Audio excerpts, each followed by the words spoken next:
J'espère que vous allez bien, que Dieu soit béni ce matin. Amen. Que toute la gloire lui revienne et que toute la louange soit pour lui. Amen. Qu'on puisse prendre un temps simplement pour prier Dieu, lui demander sa grâce, pour vous comme pour moi, et que vraiment ce soit par la grâce de Dieu ce matin que nous soyons encouragés. Amen.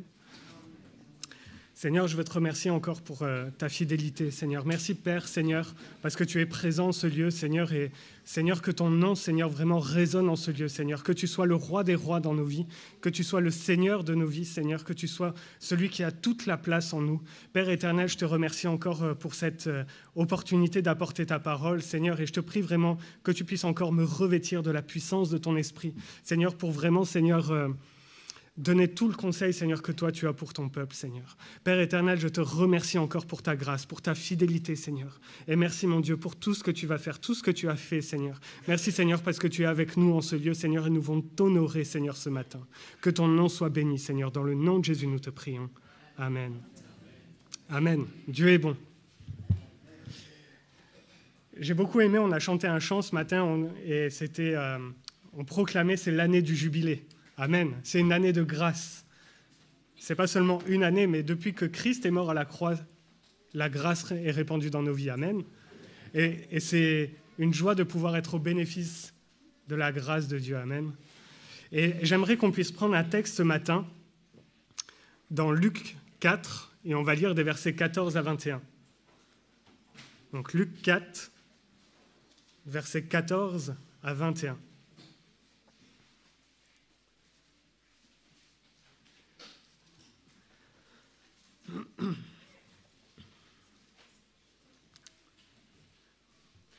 Il se rendit à Nazareth, où il avait été élevé. Et selon sa coutume, il entra dans la synagogue le jour du sabbat. Et il se leva pour faire la lecture. Et on lui remit le livre du prophète Ésaïe. L'ayant déroulé, il trouva l'endroit où il était écrit « L'Esprit du Seigneur est sur moi, parce qu'il m'a oint pour annoncer une bonne nouvelle aux pauvres.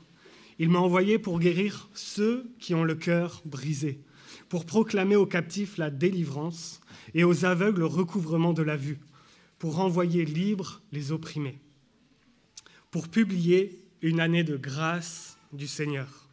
Ensuite, il roula le livre, le remit aux serviteurs et s'assit.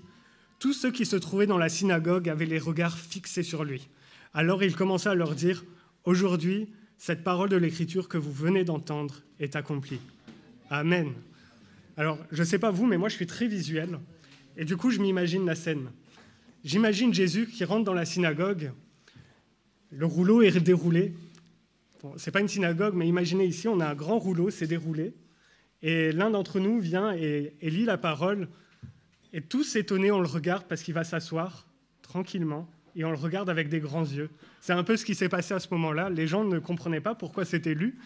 Mais Jésus, ensuite, il va leur donner une explication et il va leur dire que c'est une année de grâce et que cette parole, elle s'accomplit aujourd'hui en lui. Amen. Et ce passage dans l'évangile de Luc marque quelque part le début du ministère public de Jésus-Christ. C'est-à-dire que, alors qu'on lit l'évangile de Luc, on va lire les 4 premiers chapitres. Au chapitre 4, au tout début, Jésus vient d'être baptisé. Fin du chapitre 3. Chapitre 4, Jésus est conduit dans le désert. Et ensuite, Jésus est tenté dans le désert et il revient. Et il va parcourir la Galilée pour aller à Nazareth. Et alors qu'il va commencer son ministère, il va proclamer cette parole. Et si on peut rester vraiment sur le verset 18. « L'Esprit du Seigneur est sur moi parce qu'il m'a oint pour annoncer une bonne nouvelle aux pauvres. » Amen. Jésus vient annoncer la bonne nouvelle. Il m'a envoyé pour guérir ceux qui ont le cœur brisé, proclamer aux captifs la délivrance et aux aveugles le recouvrement de la vue, pour renvoyer libres les opprimés. C'est ce que Jésus va faire durant son ministère. Amen. Si on va lire un peu plus loin l'évangile de Luc, on va s'apercevoir que ce verset 18, c'est ce que Jésus va faire. Jésus n'a-t-il pas annoncé la bonne nouvelle aux pauvres? Si, Jésus annonce la bonne nouvelle aux pauvres. Jésus va guérir les malades. Il va guérir ceux qui ont le cœur brisé. On pense à la femme à la perte de sang. Elle était malade physiquement, mais son cœur était brisé parce qu'il n'y avait pas de solution. Et en plus, elle était loin de Dieu. On peut penser à toutes les personnes que Jésus va rencontrer. On va penser à l'aveugle, on va penser aux paralytiques, etc. Toutes ces personnes-là, Jésus va les guérir. Pas seulement physiquement, mais aussi dans leur cœur. il va changer le cours de leur vie. Amen.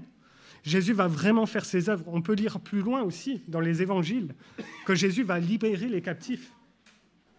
Amen.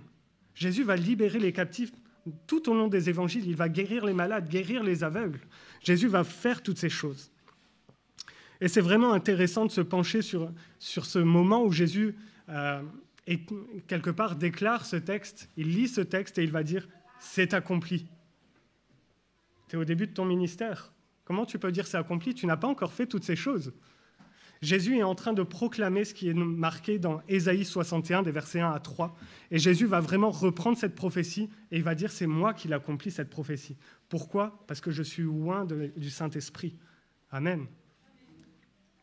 Et j'aimerais juste qu'on aille un petit peu dans le livre d'Ésaïe. Le livre d'Ésaïe, si on lit au verset... Si on peut rester sur ce verset, et je vais donner quelques références. Le livre d'Ésaïe, ce n'est pas juste prophétique, mais le prophète Ésaïe, au chapitre 1, va déclarer, et ça va être tout le but de son texte, c'est que l'homme est malade. L'homme est malade. Ésaïe 1, versets 5 à 6. « Quel châtiment nouveau vous infligez quand vous multipliez vos révoltes ? La tête entière est malade et tout le cœur est souffrant. De la plante du pied jusqu'à la tête, rien n'est en bon état. Ce ne sont que blessures, contusions et plaies vives qui n'ont été ni pansées, ni bandées, ni adoucies par l'huile. » C'est ce que la thèse du livre d'Ésaïe. L'homme est malade, et plus loin on peut lire la solution. L'homme, pour ne plus être malade de la maladie du péché, il a besoin d'être restauré par Dieu.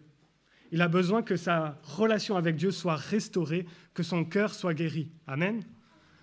Et Ésaïe 61 va proclamer comment la solution va se manifester à travers Jésus-Christ, à travers celui qui va proclamer cette parole, celui qui va annoncer la bonne nouvelle aux pauvres. Et que l'homme malade du péché sera guéri. Nous, malades du péché, nous serons guéris par Jésus-Christ. Amen. Alors, j'ai plein de choses à dire et j'essaie de rester bien dans ce que j'ai préparé.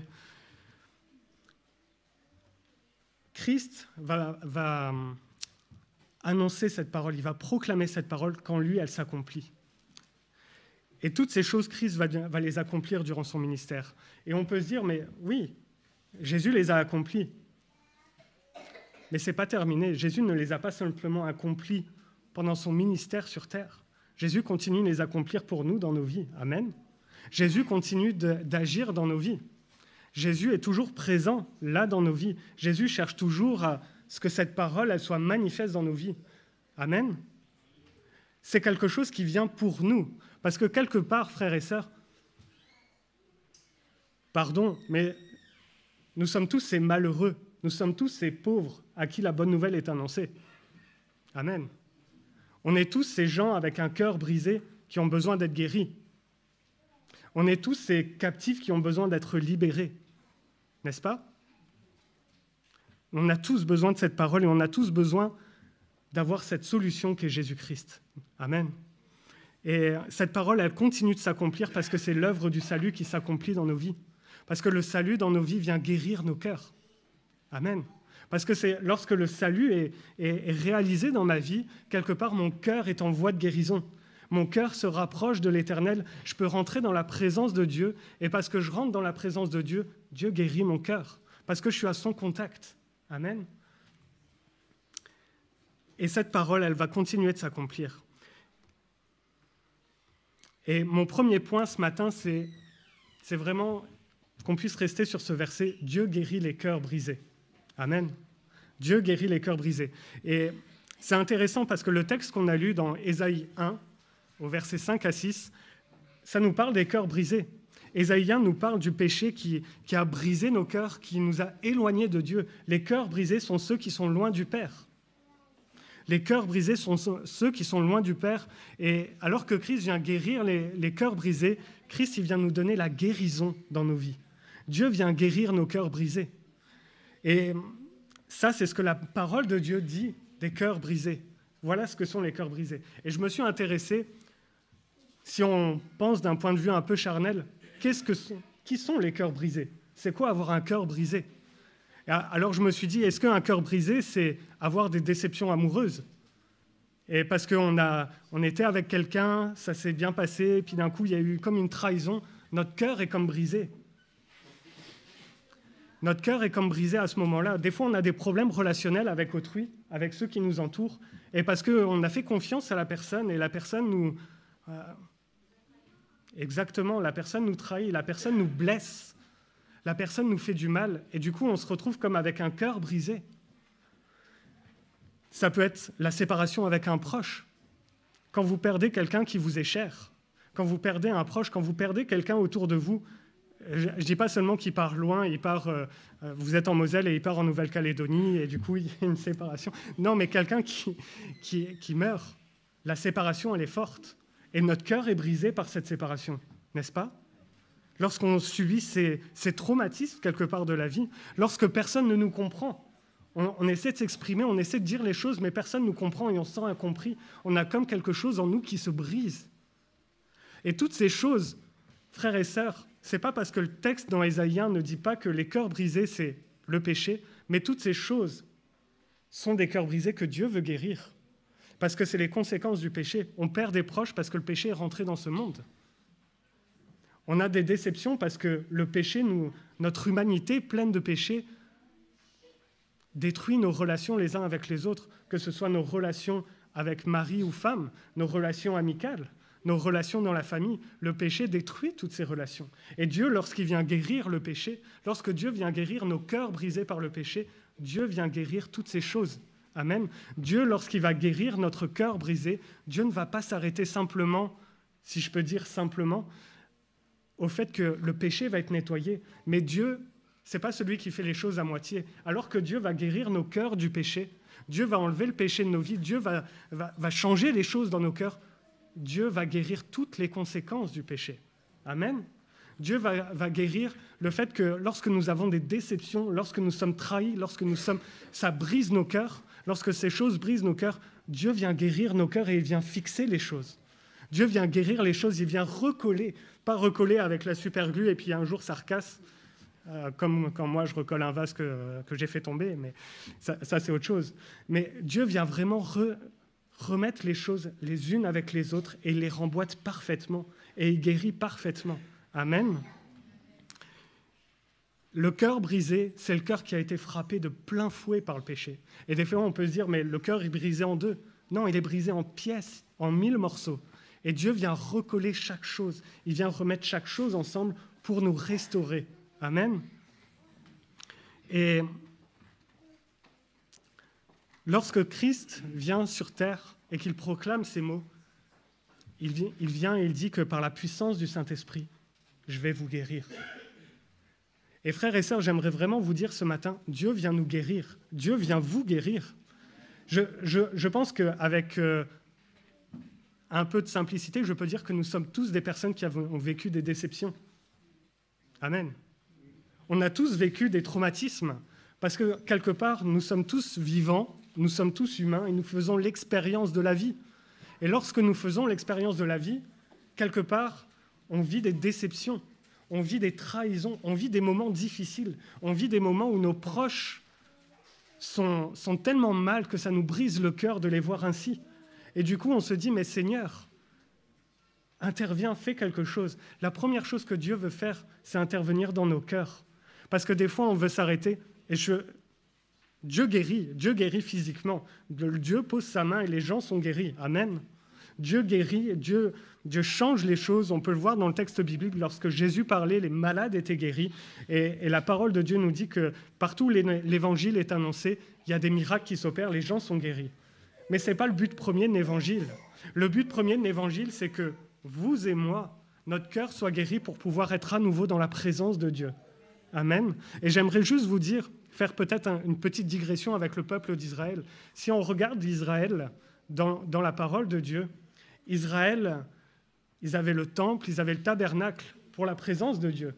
Mais pas tout le peuple, une partie du peuple seulement allait dans le parvis. Mais pas tous ne pouvaient aller dans le lieu saint.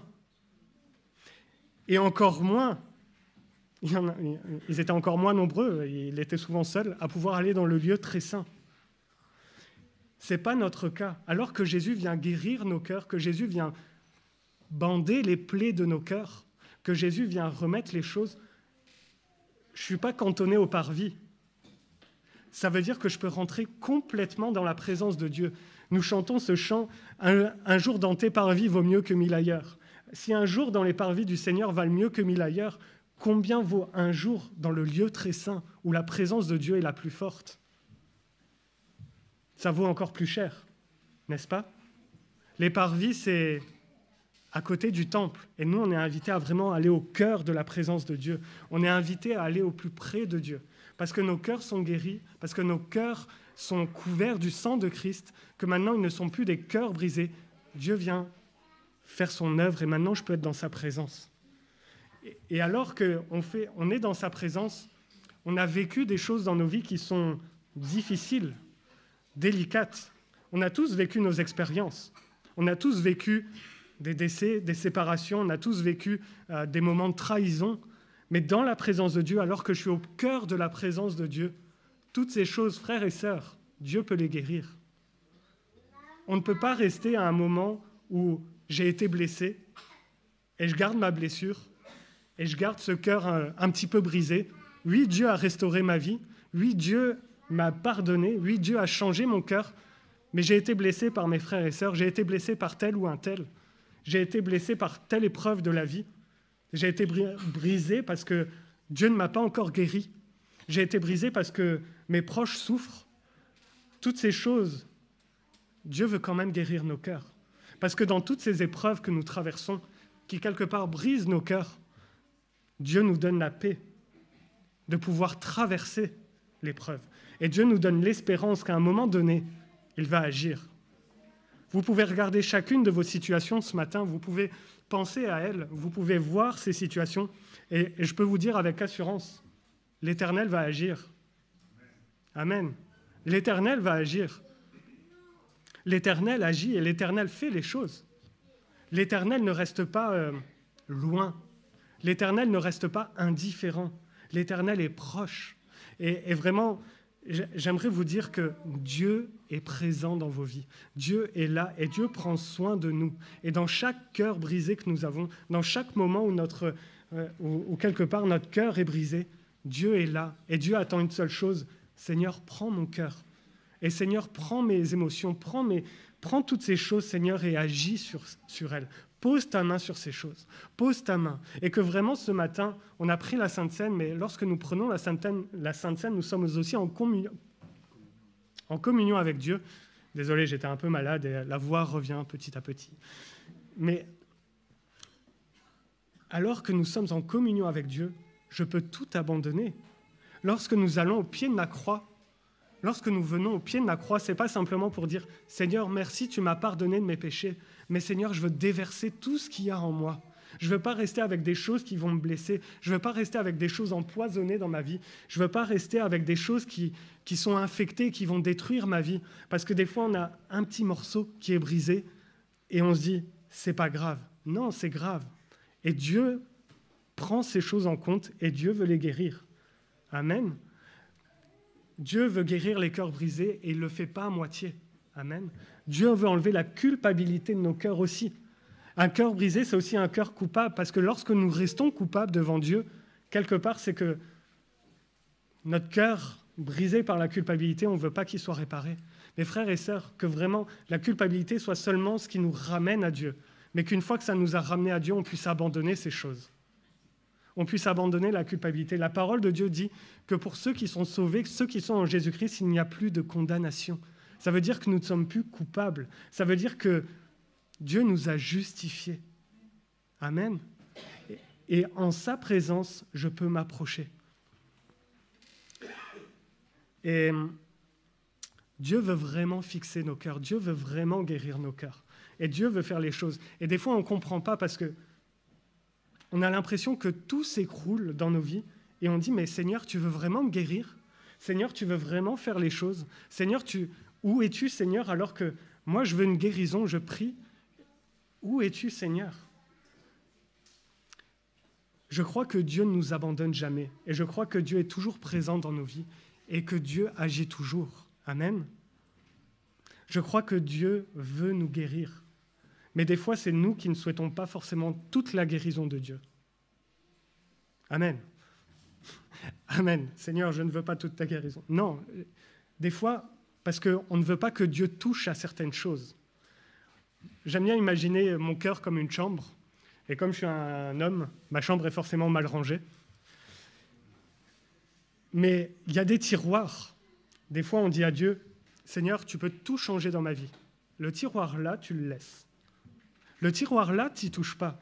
Mais quand Dieu il veut guérir toute notre vie, que Dieu veut guérir tout notre cœur brisé, Dieu insiste pour aller voir le tiroir. Et des fois, c'est nous qui disons, non Seigneur, pas là. On fait comme barrage à Dieu, pas ça. Pas maintenant, pas aujourd'hui. Mais frères et sœurs, je veux vraiment vous dire, si Dieu veut guérir toute chose dans votre vie, Dieu va guérir toute chose au bon moment. Et même si à un moment ça fait mal parce qu'il faut remettre les choses en place, Dieu va agir et Dieu va faire pour le bien. Il n'y a pas longtemps, il y a un peu plus d'un an, je me suis luxé l'épaule et j'ai eu la joie d'aller à l'hôpital. Et alors que je suis à l'hôpital, pardon pour l'image, j'ai l'épaule un peu trop devant. Elle a couru plus vite que moi. Et quelque part, j'arrive à l'hôpital, le médecin me dit, déjà il me donne des antidouleurs, et ça marche pas. Hein. Et ils veulent me remettre l'épaule en place. Mais à un moment, je me suis dit, arrêtez d'y toucher, vous la laissez comme ça, hein, parce que vous me faites plus mal qu'autre chose. Mais s'il ne l'avait pas fait, ça aurait été pire pour moi, parce que déjà, vous me verriez avec une épaule mal placée, mais ça aurait été pire. Et il fallait qu'il me fasse mal pour que l'épaule soit bien en place.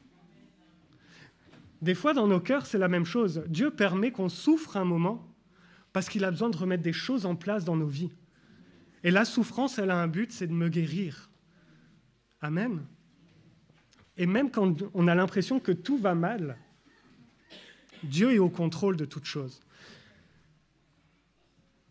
Dieu est en contrôle de toutes choses. Et on ne peut pas dire, moi, dans ma vie, il n'y a rien qui m'atteint. Dieu a guéri mon cœur du péché, c'est bon maintenant, le cœur brisé, plus jamais. J'aurai plus jamais de cœur brisé. On va tous faire des expériences dans la vie qui vont nous faire mal. Et quand Dieu vient guérir nos cœurs, il continue à guérir à ce moment-là. Amen.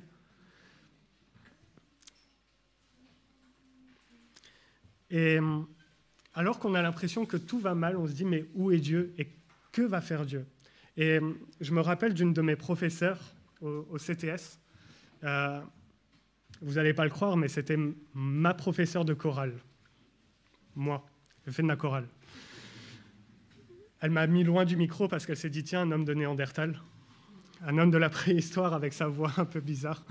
Mais cette prof de chorale était assez bizarre. Elle venait des États-Unis et quand on la voyait, je ne sais pas pourquoi, je ne sais pas comment elle faisait, mais elle avait tout le temps un grand sourire. Je ne sais pas, elle nous entendait chanter quand même, elle ne pouvait pas rester comme ça. Mais elle avait tellement ce grand sourire, mais on voyait quelque part, elle avait ce grand sourire, mais elle avait fait de la chirurgie esthétique, et son sourire n'était pas naturel. Mais elle avait fait une chirurgie esthétique, et on se disait, plusieurs étudiants, moi aussi on se disait, mais pourquoi c'est bizarre quand même une missionnaire qui fait de la chirurgie esthétique? Et un jour, elle nous a raconté son témoignage, et en fait, ce qu'elle nous disait, c'est qu'avant de venir en Belgique et d'être missionnaire, pour vous donner un ordre d'idée, elle avait 65 ans à peu près. Quand elle est venue en Belgique, juste avant, elle était en Floride, à Miami, et elle avait une salle de sport. Avec son mari, ils tenaient une salle de sport, et ils étaient chrétiens, ils soutenaient des missions, ils faisaient plein de choses pour Dieu, et ils gagnaient beaucoup d'argent, et ça leur permettait de soutenir des œuvres, un peu à droite à gauche. Et c'était vraiment intéressant quand elle nous racontait ce qu'elle faisait avec son mari. Et un jour, son mari a eu un cancer. En fait, il avait comme un bouton, et ça a grossi, et c'était un cancer. Et toutes les églises de Floride ont commencé à prier pour ça, et ça continuait à progresser dans le mauvais sens, on va dire. Et à un moment donné, elle était avec son mari sur son lit d'hôpital, et elle a prié, elle a intercédé, ça a duré Elle nous avait dit 3-4 heures. Et à un moment donné, elle a vu comme la tumeur dégonfler devant elle. Et les médecins viennent et lui disent « Mais madame, il n'y a plus de cancer, il n'y a plus rien. » Et elle se dit « Mais merci Seigneur, tout a disparu. Seigneur, que ton nom soit béni, que ton nom soit loué. » Et pendant 1 an, ils ont repris leur vie, tout allait bien. Et du jour au lendemain, le cancer est revenu et en 2 semaines, son mari est parti. Et 2 semaines, son mari part. Et c'est les États-Unis, c'est pas la France. Elle doit tout payer. Et son mari, qui avait la société, tout a coulé. Donc elle a perdu son mari, elle a perdu son travail, elle a perdu sa source de revenus, elle a perdu sa maison. Elle a tout perdu d'un coup. Et imaginez le cœur de cette femme. Imaginez comment ce cœur peut être brisé. Seigneur, tu m'as pardonné de mes péchés. Elle n'a pas douté de son salut, mais son cœur était brisé pour tout ce qu'elle avait perdu, et notamment son mari surtout. Et les choses commencent à aller un petit peu mieux. Elle commence à digérer le décès de son mari. Et elle va voir le médecin. « Madame, vous avez un cancer. » Maintenant, c'est son tour. Et pendant 18 mois, elle a lutté. Elle a prié. Et ce n'est pas parti comme ça cette fois. Elle a fait chimiothérapie, radiothérapie, opération. Et on a compris d'un coup pourquoi elle a fait de la chirurgie esthétique. Peut-être qu'on avait jugé trop tôt parce qu'on ne connaissait pas tout. Et cette femme, quelque part, son cœur a été brisé, mais elle a fait confiance à l'Éternel. Pendant tout le long de sa chimiothérapie, ça a été un moment où Dieu, tous les jours, lui parlait. Ça a été un moment où chaque instant, Dieu fixait sa vie. Ça a été un moment où son cœur brisait, où elle pensait qu'elle avait fait le deuil, où elle pensait qu'elle était passée au-dessus de toutes ces choses. Maintenant, ça allait mieux, elle pensait. Mais vraiment, pendant cette chimiothérapie, ce temps de souffrance, Dieu a permis qu'elle souffre pour qu'elle comprenne qui est vraiment Dieu et ce que Dieu fait dans sa vie. Et quand elle nous a raconté ça, on était tous « waouh !» On ne pensait pas. Et frères et sœurs, ce que je veux vous dire, c'est que des fois, Dieu permet, pour réparer notre cœur brisé, qu'il y ait des choses qui se passent dans notre vie qu'on ne comprend pas. Mais Dieu sait pourquoi il les permet. Et Dieu sait ce qu'il fait. Et je vous invite vraiment à faire confiance à chaque instant dans votre vie. Faites confiance à Dieu. Faites confiance à Dieu parce que s'il veut guérir vos vies, il le fera. À sa manière, pas à la nôtre. Des fois, Dieu ne permet pas la souffrance. Dieu parle de 2 façons. Dieu agit de 2 façons, avec douceur, on comprend, et des fois avec douleur, on va comprendre. Mais Dieu agit de ces 2 manières dans nos vies pour nous faire comprendre qu'il y a des choses qui doivent encore être réglées, il y a des choses qui doivent encore être guéries. Et il y a des choses les épreuves de la vie, on va apprendre à compter sur Dieu plus que sur nous-mêmes. Et être guéri par Dieu, et lorsque Dieu guérit nos cœurs, ça n'a rien à voir avec nous-mêmes. C'est Dieu qui guérit simplement. Amen. Ce n'est pas moi qui vais me guérir tout seul. Seigneur, donne-moi la solution, je vais me guérir. Non, c'est Dieu qui agit. Alors il y a un petit traitement à suivre. Quand Dieu vient guérir nos cœurs, il y a un petit traitement quand même. S'attacher à sa présence, par la prière, par la parole. Alors qu'on veut que Dieu nous guérisse, comment je peux dire, Seigneur, guéris-moi, mais je ne suis jamais dans ta présence? Comment je peux dire, Seigneur, touche ma vie, change ma vie, mais je ne prends pas le temps d'honorer sa présence quand il est à côté de moi. Je ne prends pas le temps de l'honorer par la parole. Lorsque nous lisons la parole de Dieu, nous l'honorons, nous honorons Dieu. Alors ce matin, quand on ouvre la parole de Dieu, quelque part, nous louons Dieu encore parce que sa parole de Dieu, nous la laissons faire effet dans nos vies, parce que sa parole de Dieu, nous la considérons et nous la respectons et nous acceptons sa parole. Quelque part, c'est aussi une louange que nous adressons à Dieu. Amen. Et Dieu vient guérir. Et frères et sœurs, Dieu n'est pas un homme. Amen. C'est-à-dire que Dieu, même lorsque nous avons notre cœur brisé, et des fois, quand nous sommes brisés, on se salit, parce qu'on essaie de se dépatouiller un petit peu par nous-mêmes. Et quelque part, on se salit, on se met un peu dans la boue. On vient à Dieu, et on a l'impression que Dieu va nous rejeter parce que maintenant mes vêtements sont sales, parce que maintenant mes mains sont sales, parce que quelque part, j'ai un tas de problèmes. Dieu n'a pas le temps. On peut se dire ça. Frères et sœurs, ça c'est ce que nous, on pourrait dire, ce que l'homme pourrait dire. S'il te plaît, mon frère, tu es un peu sale, va d'abord... Non, Dieu n'est pas comme ça. Dieu n'est pas comme ça. Dieu, lorsque nos vêtements sont sales, et qu'on s'approche de lui, Dieu nous donne un vêtement blanc. Amen. Dieu nous guérit, Dieu nous lave. Lorsque nos mains sont sales, Dieu nous lave. On est lavé par le sang de Christ. Amen. Le péché n'a plus de pouvoir sur ma vie parce que Dieu m'a lavé par son sang. Lorsque j'ai des problèmes, Dieu règle tous mes problèmes. Non, Dieu me donne la paix pour traverser chaque épreuve. Dieu me donne la joie de les traverser. Parce que même dans la difficulté, même dans les moments les plus sombres de notre existence, Dieu nous donne la joie, sa joie. Amen. Et Dieu nous donne l'espérance qu'il agira. Dieu nous donne l'espérance qu'au bout de toutes ces choses, il est là et il est présent. Amen. Et il est même présent au milieu de la tempête. Et je vais essayer de raccourcir un peu. Lorsque Dieu nous restaure, frères et sœurs, la suite du verset, c'est Dieu nous libère. Dieu nous libère. Amen. On n'est plus esclaves. On n'est plus esclaves du péché. Si Dieu guérit nos cœurs, Dieu nous libère et nous ne sommes plus esclaves du péché. Dieu a totalement lavé le péché, il nous a guéris du péché, alors Dieu nous a libérés et maintenant, le péché n'a plus aucune emprise sur nos vies. Le péché n'a plus aucune emprise sur nos vies et nous ne sommes plus coupables. C'est ce que je disais auparavant. Le péché n'a plus d'emprise, nous ne sommes plus écouter la voix du péché. C'est pas parce qu'avant j'étais pécheur et j'étais enchaîné au péché, je succombais toujours à mes instincts pécheurs. Maintenant, je suis restauré par la puissance de Christ et je peux écouter sa parole, je peux mettre en pratique sa parole. Par la puissance du Saint-Esprit, je peux vivre comme lui désire que je vive. Amen. Par sa puissance. Et il n'y a plus de condamnation. Des fois, on a toujours l'impression qu'on est un peu coupable. Frères et sœurs, il n'y a aucune condamnation parce que Jésus a tout payé. Et nous sommes en Christ et lui, il a tout payé. Il n'y a plus rien. Il n'y a plus rien à payer. Il a payé le prix. Amen. Et nous sommes libres du péché, nous sommes libres de la mort, nous sommes libres de toutes ces choses. Dieu peut agir et Dieu a agi. Et frères et sœurs, même dans mes pensées, je suis libre. Souvent, c'est le plus dur parce qu'on a l'impression que c'est agir. Je ne fais plus ces choses, je ne fais plus telle chose. Je ne vais plus au café boire trop de bière avec mes amis, j'ai arrêté de fumer. On a l'impression que c'est que des actions.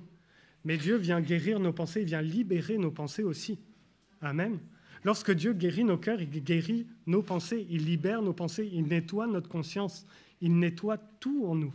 Amen. Ça veut dire que mes pensées sont... Je suis libre maintenant. Je suis libre. Le péché n'a même plus d'emprise dans mes pensées.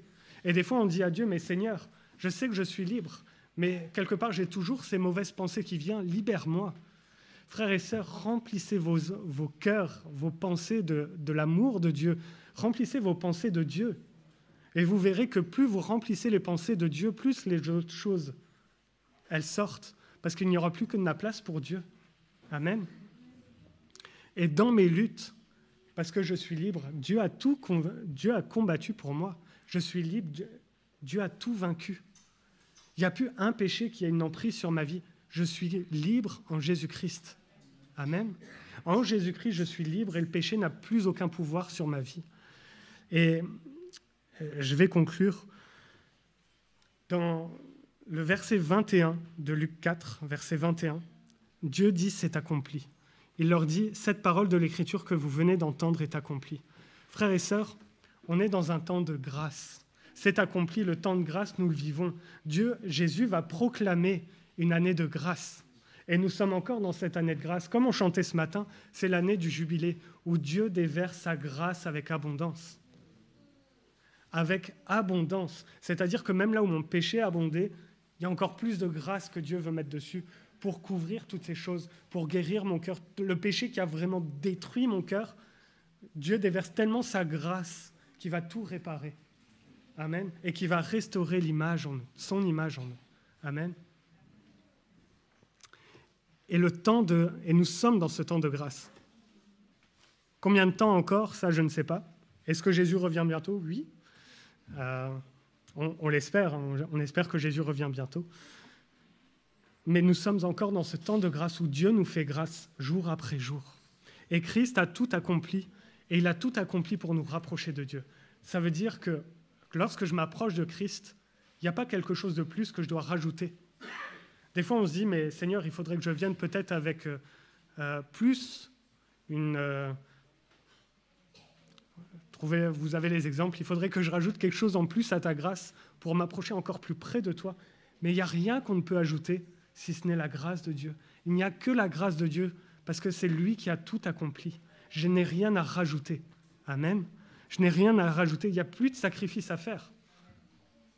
Il n'y a plus personne qui a besoin d'aller chercher une brebis ou un agneau et de sacrifier pour s'approcher de Dieu. Amen.